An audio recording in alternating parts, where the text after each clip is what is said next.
As we all know that India నిన్న major attack చేస్తుండే పాకిస్తాన్ మీద. సో ఈ రోజు వచ్చేసి మన ఇండియా ఒక మేజర్ డ్రిల్ అయితే కండక్ట్ చేయబోతుంది. దట్ ఈస్ మాక్ డ్రిల్ అనమాట. మీ అందరికీ తెలుసు 7th May అంటే ఈ రోజు 4:15 నుంచి 4:30 వరకు అయితే మాక్ డ్రిల్ అనేది కండక్ట్ చేయబోతున్నారు. So be careful. అండ్ మీరు చేయాల్సిన పనులు వచ్చేసి ప్రతి ఎలక్ట్రిసిటీని ఆఫ్ చేసి, గ్యాస్ తో సహా ఎవ్రీ చిన్న ఎలక్ట్రిసిటీ ఉన్న ప్రతి దాన్ని ఆఫ్ చేసి చాలా సేఫ్ అండ్ సెక్యూర్డ్ గా ఇంట్లోనే ఉండండి.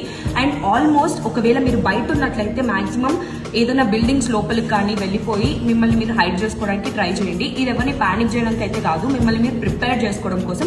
రేపు పొద్దున మన మీద ఎటువంటి అటాక్స్ జరిగినా సరే మనం ప్రిపేర్డ్ గా మనల్ని మనం ఎలా కాపాడుకోవాలి అన్నది ఇండియన్ ఆర్మీ అయితే మనకి చూపించబోతుంది అనమాట.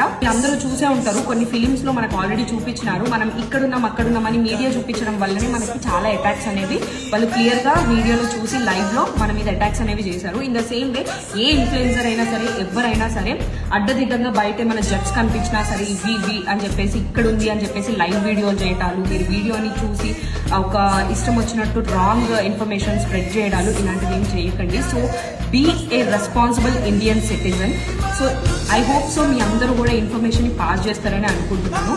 Hope so you will be very safe and we're going to be ready for the war and జై.